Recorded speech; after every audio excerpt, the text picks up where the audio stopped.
दक्कन की धरती पर एक ऐसी दरगाह है जिसने राजाओं की शक्ति से अधिक मानव मन को बदलने की शक्ति दिखाई।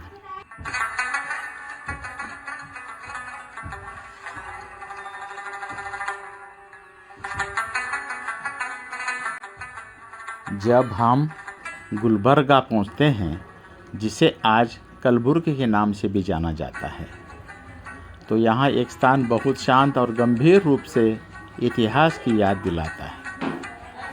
यह स्थान है हज़रत ख्वाजा बंदा नवाज गैसुदराज की दरगाह।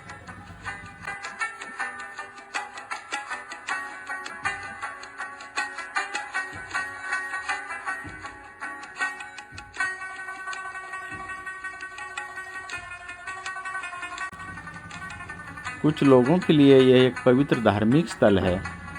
इतिहासकारों के लिए यह मध्यकालीन भारत की सांस्कृतिक धरोहर है और समाज के लिए ये करुणा, ज्ञान और सह अस्तित्व का प्रतीक है। आइए आज हम समझते हैं कि इस दरगाह को किसने बनाया, ये क्यों महत्वपूर्ण बनी, इसकी दर्शन परंपरा क्या है और आज इसका क्या अर्थ है।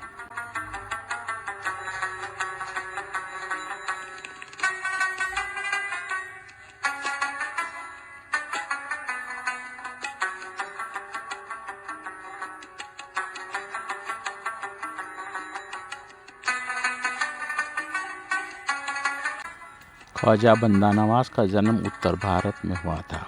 उनका परिवार फारसी मूल का था। उन्होंने धर्म, दर्शन, भाषा और सूफी रहस्यवाद का अध्ययन किया था। वे चिश्ती सूफी परंपरा से जुड़े थे, जिसमें प्रेम, विनम्रता और मानव सेवा को बहुत महत्व दिया जाता है। बाद में उन्हें बहमनी सुल्तान ने गुलबर्गा आने का निमंत्रण दिया, क्योंकि उस समय गुलबर्गा बहमनी सल्तनत की राजधानी थी।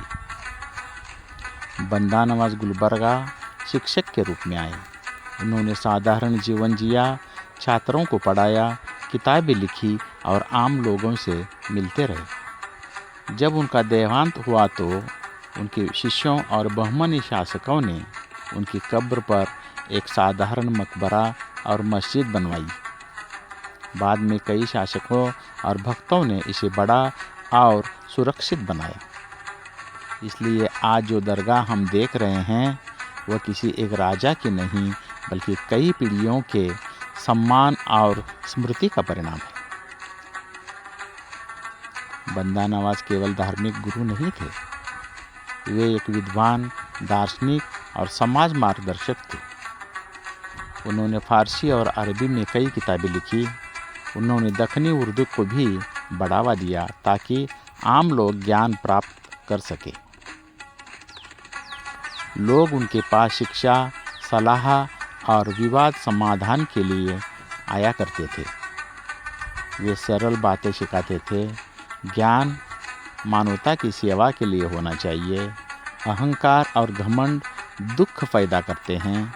करुणा शक्ति से अधिक महत्वपूर्ण है। धर्म लोगों को जोड़ना चाहिए, तोड़ना नहीं।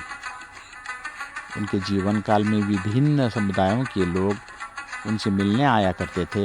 उनके बाद उनकी कब्र स्मृति और सम्मान का केंद्र बन गई। इस तरह ये दरगाह चरित्र, ज्ञान और विश्वास के कारण महत्वपूर्ण बनी।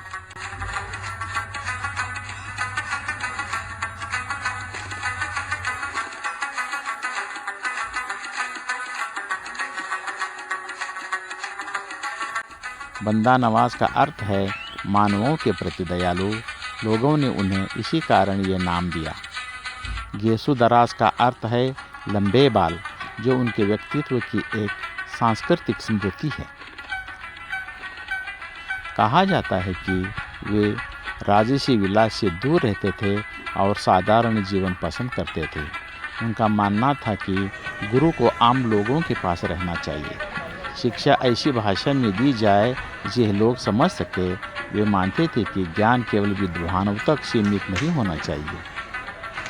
उनके दर्शन के मुख्य विचार थे, ब्रह्मांड एक दूसरे से जुड़ा हुआ है, मानव अहंकार दुख का मूल कारण है, अनुशासन ज्ञान के लिए आवश्यक है और प्रेम और करुणा समझ का मार्ग है।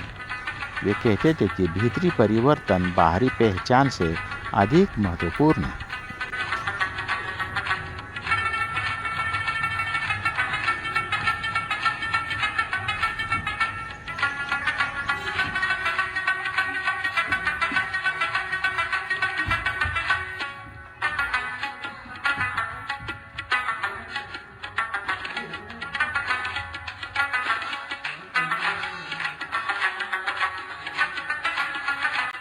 जब हम बंदा नवाज की बातें सुनते हैं तो कुछ विचार बहुत परिचित लगते हैं। वे करुणा, विनम्रता, अहंकार नियंत्रण और मन के परिवर्तन की बात करते थे। वे चाहते थे कि ज्ञान आम लोगों तक पहुँचे।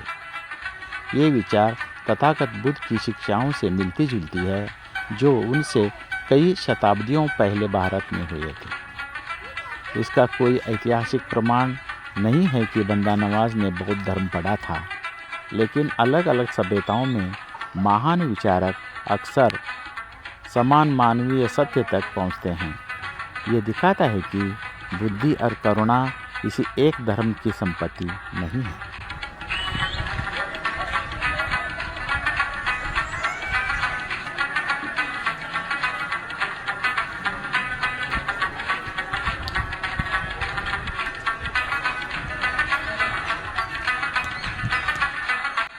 आज ख्वाजा बंदा नवाज की दरगाह कर्नाटक के सबसे प्रसिद्ध स्थलों में से एक है। मुसलमान यहाँ प्रार्थना के लिए आते हैं, अन्य लोग इतिहास और सम्मान के लिए आते हैं।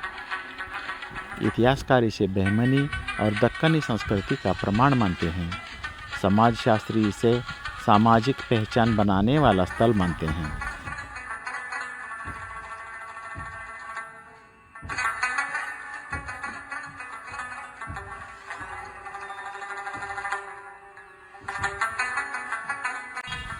हर साल उर्स के समय हजारों लोग यहाँ आते हैं। यह दिखाता है कि स्मृति और संस्कृति सदियों तक जीवित रहती है। इस दरगाह से कुछ महत्वपूर्ण संदेश मिलते हैं कि ज्ञान साझा किया जाना चाहिए, शक्ति को विनम्र होना चाहिए, धर्म को करुणामय होना चाहिए, विविधता का सम्मान होना चाहिए।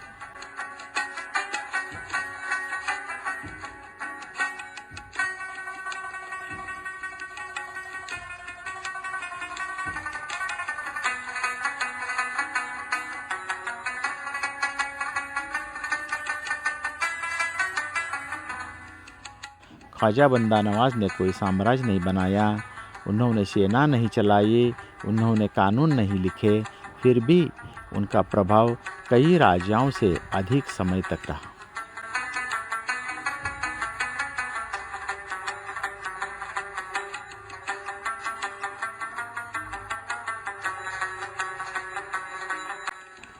उनकी दरगाह की दीवारें शांत है, लेकिन इतिहास का एक संदेश देती है कि करुणा, ज्ञान और विनम्रता सभ्यता को शक्ति से अधिक गहराई से आकार देते हैं। जब हम इस दरगाह के आंगन में खड़े होते हैं तो हम केवल एक धार्मिक स्थल नहीं देखते, हम भारतीय इतिहास के एक जीवित अध्याय में खड़े होते हैं, जहाँ दर्शन, संस्कृति और मानव मूल्य एक साथ मिलते हैं।